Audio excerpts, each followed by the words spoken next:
અમિતભાઈ શાહે સરદાર પટેલ સાહેબની પ્રતિમાના અનાવરણ માટેની તક આપવા માટે એસપીજી કલોલનો આભાર વ્યક્ત કરતા કહ્યું હતું કે સરદાર સાહેબનું કામ અમને વ્યક્તિત્વ સમજવા માટે ગુજરાતની બહાર નીકળવું પડે.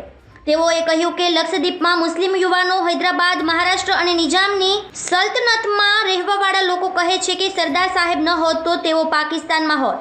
શાહે કહ્યું હતું કે ભાજપાના રાષ્ટ્રીય અધ્યક્ષ બન્યા બાદ સમગ્ર દેશમાં પ્રવાસ કરવાનો થયો અને તેના કારણે અનેક બુદ્ધિજીવીઓને મળવાનું થયું. તેઓએ કહ્યું હતું કે સરદાર વલ્લભભાઈ પટેલ જો પ્રથમ વડાપ્રધાન હોત તો દેશ ક્યારનો મહાસત્તા બની ગયો હોત.